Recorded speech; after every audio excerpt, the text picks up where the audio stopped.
Imagine the following scene and be brutally honest with yourself while you listen to me. See if your stomach doesn't freeze and your breath doesn't become short just thinking about this possibility. Imagine it's your birthday. You decided to have a simple celebration and committed the terrible, dangerous, and catastrophic logistical error of inviting to the same place your group of work colleagues, your oldest childhood friends, and your partner's family. Everyone is in the same room at the same time. For an average person with a solid and well-defined personality, this would be a cause for great joy and relaxation. But for you, the exact moment the door opens and these three groups cross paths generates physical panic, a silent tachycardia, and a despair so suffocating that your only desire is to lock yourself in the bathroom, jump out the window, and disappear forever. Do you know why you short-circuit in a seemingly harmless scenario like this? Because you realize with utter terror that you've built and honed a completely different, meticulously scripted personality for each of these groups.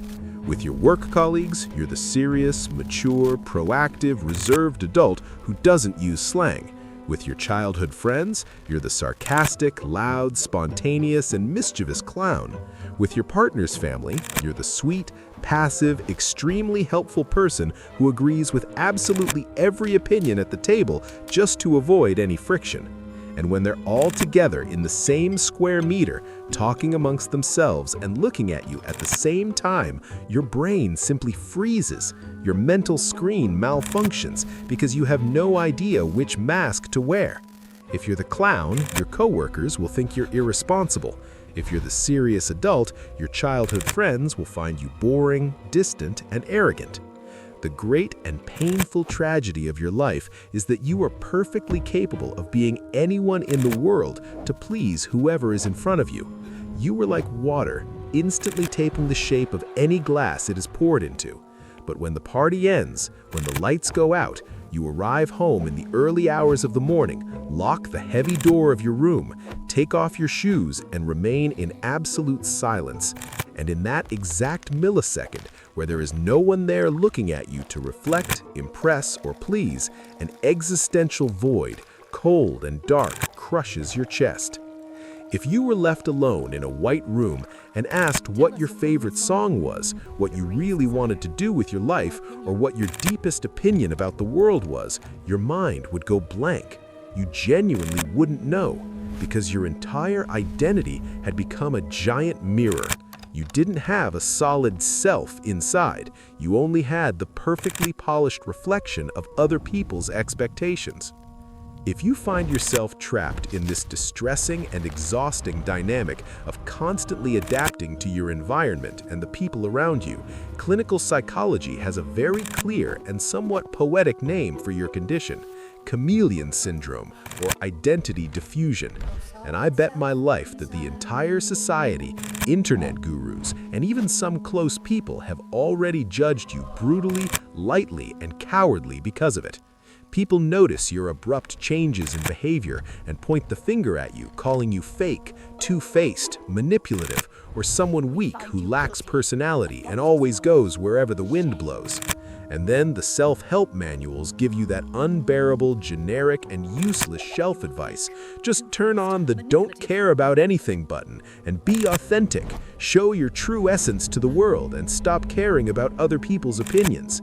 But let me take this mirror of judgment, break it in half right now, and tell you a profound neuroscientific truth that will clear your name and lift tons of guilt off your shoulders today. Telling a chameleon to be itself is sadistic cruelty, because its greatest psychiatric pain is precisely not having the slightest idea of who this you is, and its lack of defined contours is not falsehood, and it is definitely not a character flaw.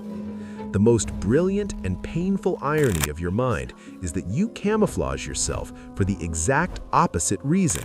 You have a biological, ingrained, and unhealthy fear of being rejected, criticized, and abandoned. Your lack of personality isn't a Machiavellian manipulation to take advantage of anyone. It's the most advanced, hyper-empathetic, and exhausting survival mechanism your nervous system forged in the past to ensure you were loved and safe. Today, we're going to perform an autopsy on your fragmented mind together. I'm going to prove to you, based on the biology of trauma, why you've become a compulsive mind reader, how your past destroyed your inner compass, and how you can finally begin to build a true you starting tomorrow morning without triggering your abandon panic. So take a deep breath, remove all your leaden masks for a few minutes. You don't need to force a smile agreeing with me if you don't want to, and come discover who you are. To untangle the knot of this hollow void that resides in your chest, we need to look at the absurd and hypervigilant way your brain operates when you enter any social environment. A person with a solid and healthy identity enters a room focused on themselves, their desires, and how they are feeling. But you, the chameleon, enter a room running a military-style mental threat scanning software that consumes 100% of your social battery and RAM in the matter of minutes. The very second you step into a group, your amygdala activates an ultra-sensitive radar. You read everyone's facial micro-expressions, map their breathing and changes in tone of voice, sense the emotional temperature of the environment, and try to guess, almost telepathically, what those people expect from you.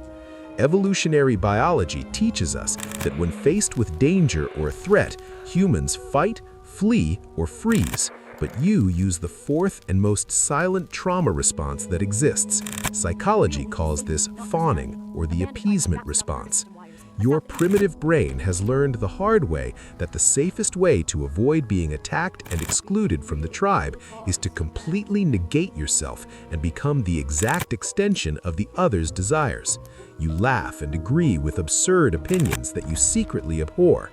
You accept watching a movie in the cinema that you find unbearable. You laugh at unfunny jokes and crush your own desires until they turn to dust. All this because your subconscious has formed a dark and unbreakable belief. My true personality is inadequate, too much trouble, and creates friction. If they discover who I really am behind the mirror, if I firmly say no, they will be upset, they will hate me, and they will leave me alone in the dark.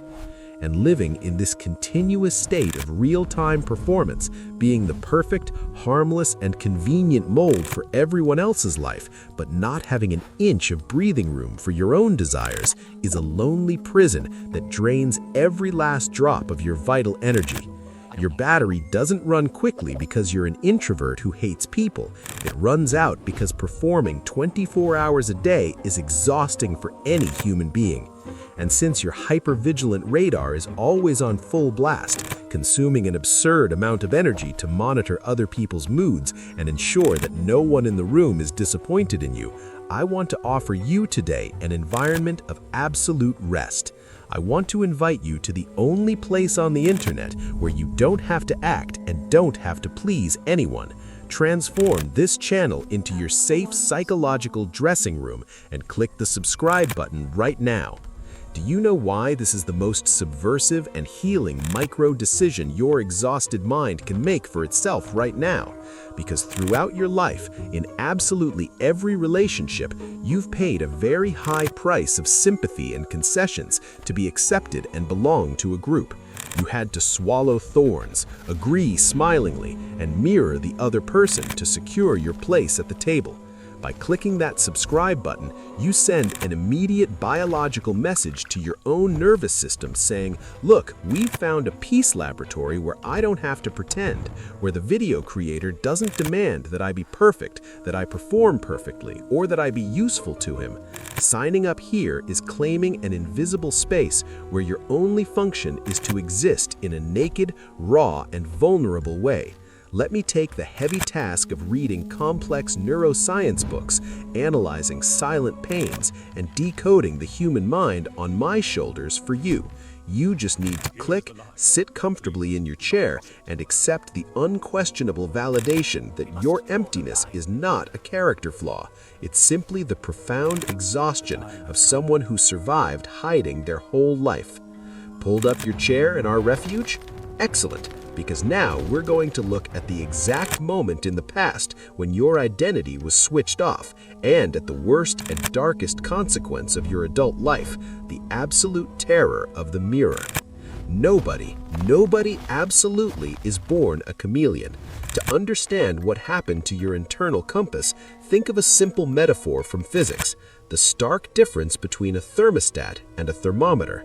The thermostat is that active device you adjust on the wall to create and dictate the room temperature. It imposes its own will on the environment. The thermometer has no will of its own. It is merely a fragile piece of glass that reacts passively and reflects the temperature that is already in the air. In a psychologically healthy childhood, a child is encouraged to be a little thermostat. They say, "I don't want to wear this outfit," or "I don't like this food," and healthy parents validate this individuality, even correcting the behavior during parenting. But it's almost to survive unscathed in this daily minefield. Your inner child made a brilliant yet tragic neurological calculation. Having a will of my own, stamping my feet, making noise, or demanding things makes me a nuisance and puts me in immediate danger. I need to be invisible and ultra-adaptable. I need to read my mother's or father's mood when they turn the key in the door and instantly adapt to their emotional temperature to keep the peace and ensure I'm loved. You were brutally trained by fear to be a human thermometer. Your true, noisy self was gagged with duct tape and thrown into the basement of your unconscious. The consequences of this masterful survival tactic arrive in adulthood in a cruel and disturbing form. The great paradox of your chameleon syndrome is that it works incredibly well to attract companionship. Everyone loves the chameleon. People love being with you because you are extremely easy to get along with. You give in to everything, you never argue, you don't set limits, and you make them feel like they are the absolute center of the universe. But deep down in your heart, at night, when someone looks you in the eyes and says, "I love you," you feel an incurable imposter syndrome. You smile back, but you know, deep down, that you're the loneliest person in the room. Because the truth your brain knows is that people don't love you. They love the convenient, perfectly adjusted reflection of themselves that you project back. And if you're just a perfect, polished mirror, the love that bounces off you always bounces back to the other person. Nobody really knows you, simply because there isn't a solid you there to be known. Your greatest and deepest terror isn't that people will discover your dirty flaws.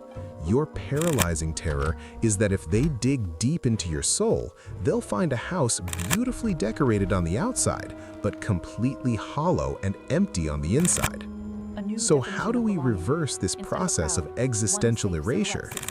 How do you discover who you are after spending 20, 30, or 40 years being just a docile shadow of other people? The solution isn't to grab a backpack, quit your job, abandon everything, and take a mystical trip to India to find yourself. Identity isn't a magical, ready-made treasure hidden underground that you suddenly find around a corner. Identity is a biological muscle. Your true self hasn't died. It's just severely atrophied beneath thousands of passive yeses you said, when in reality, your whole body was screaming no. And you rebuild that muscle now, in adulthood, amidst the daily chaos through what behavioral therapy calls the intentional micro-friction protocol. Pay close attention to this. The real, solid boundaries of who you are not drawn by the peaceful things you agree to. The line etched in the ground where you end and where the other begins is forged exclusively by your nose. It is the things you reject that define your outline in the world. To build a self starting from absolute zero, you need to teach and prove to your amygdala that disagreeing with or slightly displeasing someone no longer results in abandonment, war, or social death. The danger of childhood is over. Starting this week, your homework, your moral duty of survival to yourself, is to intentionally inject small frictions into your harmless daily interactions. When your partner or friends casually ask what you want to eat tonight, you are strictly forbidden from responding with your classic submissive and cowardly, "Oh, anything, you choose, I don't care." The era of whatever is over. You will swallow hard, stare into your stomach for 10 long, uncomfortable seconds of silence, search for any spark of what you crave, and give a firm and definitive answer. Tonight, I really want to eat pizza, even if you know perfectly well that they all prefer hamburgers. When a colleague at work is passionately praising a movie, song, or TV series that you found incredibly boring, you won't frantically nod your head in agreement with that forced, fake smile. You'll relax your shoulders, resist the urge to please, and say in a calm but unwavering tone, "Wow, that's funny. The whole world loved it, but I couldn't like that movie at all. I thought the story was really weak and it didn't grab me." In the exact millisecond that you express your true preference and go against the consensus of the room, your anxiety will skyrocket. Your heart will pound in your throat, and your hypervigilant mind will scream in total panic, saying that people will hate you, that the atmosphere will be terrible, and that you're being the difficult, stubborn, and selfish guy. But your mission is to keep your feet on the ground and endure the visceral agony of those 5 seconds of awkward silence that will follow. You will withstand the pressure just to look into the other person's eyes and realize in practice that the world hasn't ended. The ceiling hasn't collapsed on your head.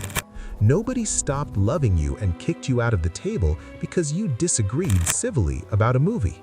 Nobody left your life forever because you, for the first time in months, chose pizza. Every time you have the courage to say, aloud and without stuttering, "I deeply like this," or "I absolutely hate that," you are cementing a heavy, indestructible block of concrete at the foundation of your true personality.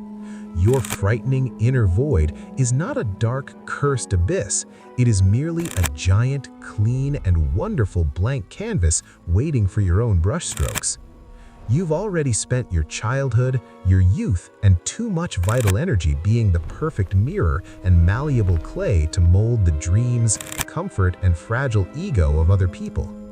Tell that frightened, silenced, and hypervigilant child of your past that the danger is finally over. The minefield is behind you. The environment is now safe. The adult of today knows how to defend themselves. The most frightening and infinitely wonderful time of all journeys has arrived. The raw courage to be the imperfect author of your own life. The necessary audacity to start disappointing others' expectations from time to time to protect your own. And the breathtaking freedom to discover, mistake after mistake, the deep, complex, and real beauty of the incredible person who lives locked behind that exhausting mask. We'll see you in the next video, and here in our exhausted dressing room, you can be absolutely certain that your true opinion will always matter much more than mine.